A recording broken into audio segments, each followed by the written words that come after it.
విడుదల కలిగేనంట. యేసు పుట్టాడంట, ఇక సంబరాలు చేద్దామంట. యేసు పుట్టాడంట, ఇక సంబరాలు చేద్దామంట. కొడదాం చప్పట్లు, సరిపోయేటట్టు కొట్టాలి. చీకటి బతుకుల్లో చిరునవ్వే కరువైన చెంత నుండి నడిపేనంట. బాధలు బరువెక్కి సొమ్మసిల్లిపోతున్న చింతలన్నీ తీర్చేనంట. చీకటి బ్రతుకుల్లో చిరునవ్వే కరువైన చెంత నుండి నడిపేనంట. బాధలు బరువెక్కి సొమ్మసిల్లిపోతున్న చింతలన్నీ తీర్చేనంట.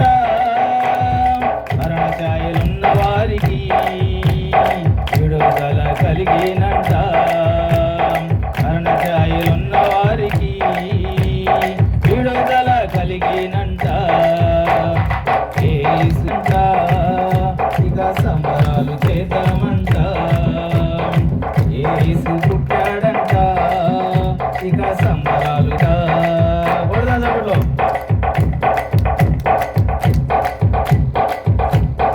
దూరమైపోతున్న మానవుల కోసము మరణించడానికి వచ్చాడంట. తప్పిపోయి తిరుగుతున్న తన ప్రజల రక్షణకై మరణించి లేదా. దూరమైపోతున్న మానవుల కోసము మరణించడానికి వచ్చాడంట. తప్పిపోయి తిరుగుతున్న తన ప్రజల రక్షణకై మరణించి లేచాడంట. మరణ ఛాయలున్న వారికి విడుదల కలిగినంట. మరణ ఛాయలున్న వారికి విడుదల కలిగినంట. యేసు పుట్టాడంట, ఇక సంబరాలు చేద్దామంట. యేసు పుట్టాడంట. దేవుడు లోకమును ఎంతో ప్రేమించును కాగా తన అద్వితీయ కుమారునిగా పుట్టిన వాని యందు విశ్వాసంచు ప్రతి వాడు నశింపక నిత్యజీవం పొందినట్లు ఆయన మనకి అనుగ్రహించింది. చాలు. ప్రభునందు ప్రియా సహోదరులారా, ఈ యొక్క క్రిస్మస్ తర్వాత గ్రాండ్ క్రిస్మస్ అని, సెమీ క్రిస్మస్ అని, ఫ్యామిలీ క్రిస్మస్ అని, తర్వాత క్రిస్మస్ అని మొత్తానికి ఈ పండగ జరిగినట్లు ఏ పండగలు జరగవు. ఇది ఖచ్చితంగా నెల రోజులు జరిగింది. తెలుసండి మీకు? ఎన్ని రోజులు జరిగింది? నెల రోజులు. ఏంటి నెల అంటే ప్రేమ దేవునికి బిడ్డారా, ఈ నెల రోజులు ఒక మన భారతదేశమే కాదు, ఏం చెప్పండి, అనేకమైన దేశాల్లో జరుపుతూ ఉంటారు. కానీ ఇప్పుడు మనం నేర్చుకున్న మాట ఏంటంటే ప్రేమైన దేవుని యొక్క బిడ్డలారా, దేవుని వాక్యం ఎవరైనా సెలవుస్తుందంటే అసలుకి ఈ క్రిస్మస్ కూడా సందర్భం ఏంటంటే దేవుడు అంట లోకముని ఎంతో ప్రేమించిందంట.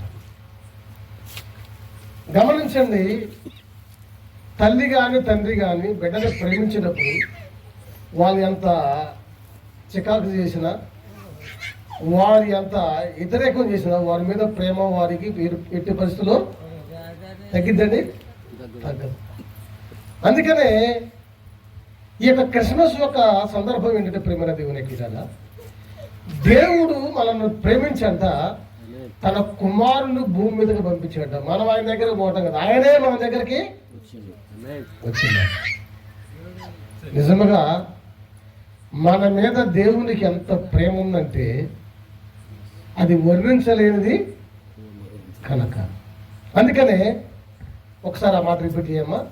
దేవుడు లోకమును ఎంతో ప్రేమించును కాగా తన అద్వితీయ కుమారుని పుట్టిన వాని యందు విశ్వాసంచు ప్రతి వాడు నశింపక నిత్య జీవం పొందినట్లు ఆయన మనకి అనుగ్రహించును.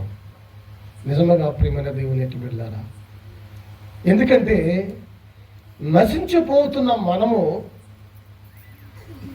మనల్ని బ్రతికించాలని తర్వాత ఆయన చూసి తన కుమారుని నశింపజేయడానికైనా వెనకంజే వేయకుండా తన కుమారుని ద్వారాగా తన కుమారుని పంపించడమే కాదు, తన రక్తాన్ని సిందించి మనందరూ ఆయన కొనుక్కున్నాడు.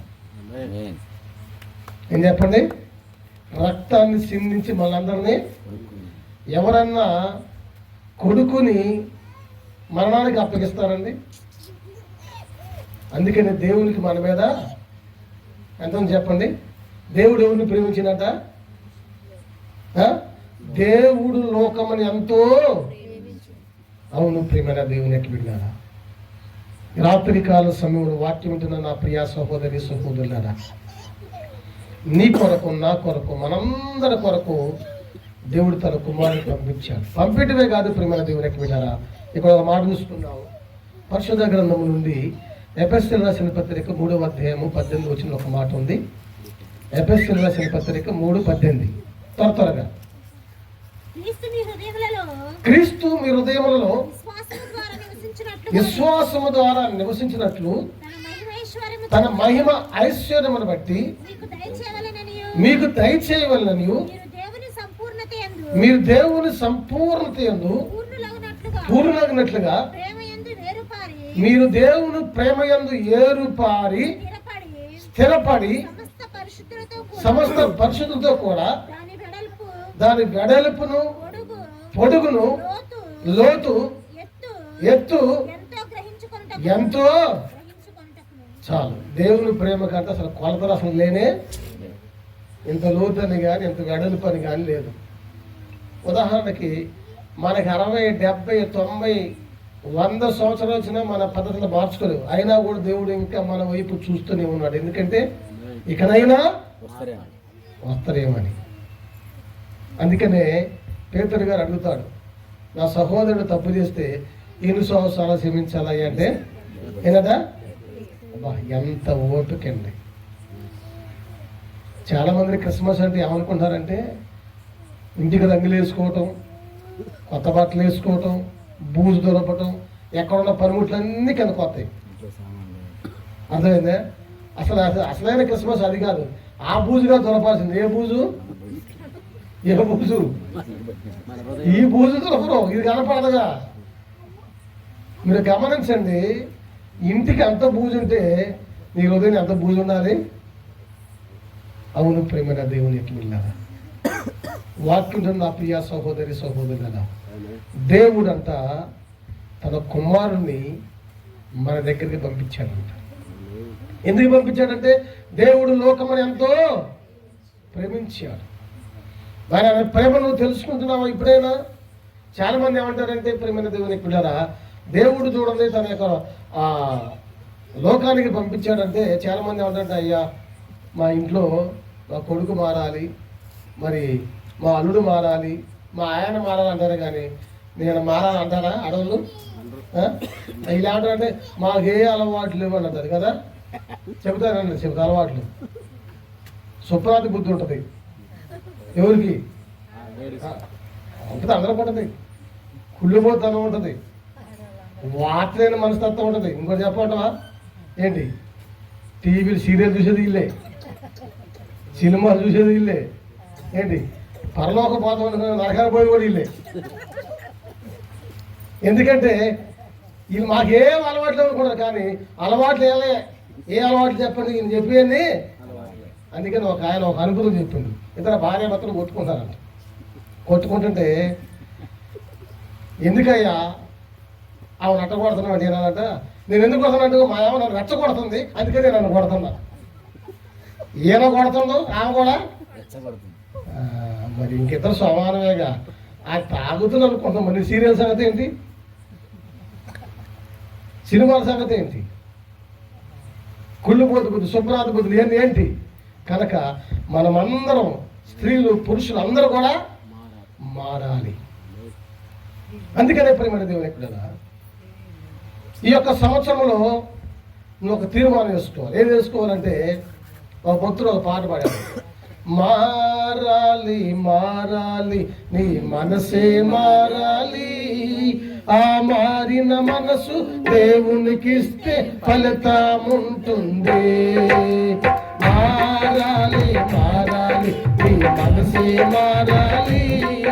ఆ మారిన మనసు దేవునికిస్తే ఫలితముంటుంది. మారమంటూ మారమంటూ వేషము వేస్తారు. మారమంటూ మారమంటూ వేషము వేస్తారు. దేశములోనే లోకానంటూ మోసము చేస్తారు. ఆ దేశములోనే లోకానంటూ మోసము చేస్తారు. మారాలి మారాలి ఈ మనసే మారాలి. ఆ మారిన మనసు దేవునికిస్తే ఫలితముంటుంది. క్రీస్తు కొరకే పుట్టామంటూ సాక్ష్యము చెబుతారు. పుట్టామంటూ సాక్ష్యము చెబుతారు. ఆ సాక్ష్యము కాస్త సాగకపోతే సతికెళ్ళబడతారు. ఆ సాక్ష్యము కాస్త సాగకపోతే సతికెళ్ళబడతారు. మారాలి మారాలి ఈ మనసే మారాలి. ఆ మారిన మనసు దేవునికిస్తే ఫలితముంటుంది. ఆ మారిన మనసు దేవునికిస్తే ఫలితముంటుంది. దేవునికి స్తోత్రం. ఈ సంవత్సరంలో ప్రియమైన దేవుని ఎక్కడ వెళ్ళారా? మారాలి. ఏం మారాలి? నీ మనసు మారాలి. నీ మనసు మారకపోతే ప్రియమైన ఈ నిశ్వంత పండుగలు ఎన్ని చేసినా అనవసరమే. నువ్వెంత బూజులుగా అనవసరమే. నీ మనసు మారాలి. నీ బ్రతుకు మారాలి. అందుకనే దేవుడు నిన్ను నన్ను ప్రేమించి తన కుమారుని చూడండి ప్రేమ పరలోకం నుండి భూలోకానికి ఎవరి కొరకు? ఎవరి కొరకు?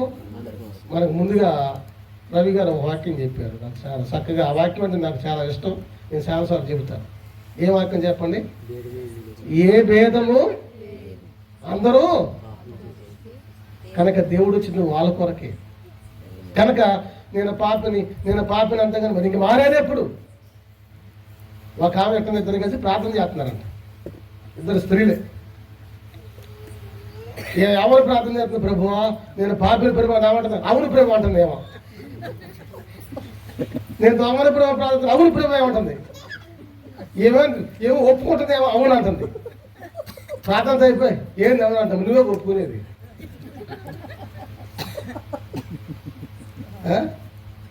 ప్రేమ నా దేవుని ఎట్టుబడినా అవును ప్రేమ కాదు. మరి నేను కూడా అలాంటి ప్రేమ అని అంటారా? పొరపాటారా? ఒప్పుకోరు. ఒక ఊర్లో మీదకి ఒక సాక్ష్యం చెబుతుంది చక్కగా.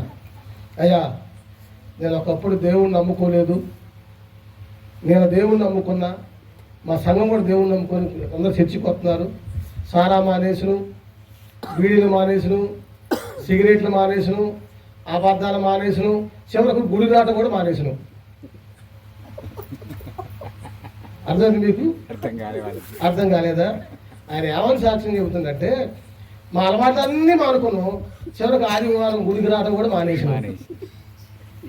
అలవాట్లు మానుకున్నప్పుడు గుడికి రావడం ఎందుకు మానేయాలి? గుడికి రావాలి కదా. ప్రేమ దేవుని ఎట్టు వెళ్ళారా? ఈ రాత్రి కాల సమయంలో వాక్యం ఉంటున్న నా ప్రియ సహోదరి సహోదరులరా, దేవుని ప్రేమ కంట ఏం చెప్పండి? ఇంత లోతని కానీ ఇంత వెడల్పని కానీ ఏంటి అజ్జులు. అందుకనే ఈ రాత్రి కాల సమయంలో ఈ క్రిస్మస్ సందర్భం ఏంటంటే మనమందరం మారాలి. అంతేగాని మనమే గుళ్ళో కనపడేది మనమే, డాన్సులు కాడ కనపడేది మనమే, అన్నిటి కాడ కనపడేది మనమైతే మనలో మార్పు ఏం చెప్పండి లేదు. కాబట్టి రాత్రి కాల సమయంలో ప్రేమ దేవుని ఎక్కడ నీ జీవితంలో మార్పు ఈ సంవత్సరం అనేది కనిపించాలి. మార్పు కనిపించిన తర్వాత నువ్వేం చేసినా దేవుడు ఏం చెప్పండి. కానీ మార్పు లేని జీవితాలు నువ్వు ఎంతకాలం చర్చికి వెళ్ళినా, నువ్వు ఎంతకాలం నగరానికి వెళ్ళినా ఫలితం లేదు. కాబట్టి నీ జీవితాన్ని మార్చుకొని ప్రేమ దేవుని ఎక్కడ దేవుడు వచ్చిన మన కొరకు వచ్చింది. కాబట్టి మనం గమనించి మన బ్రతుకులు మార్చుకున్నాం. దేవుడు కొద్ది మాటలు దీవించును గాక. ఆమేన్.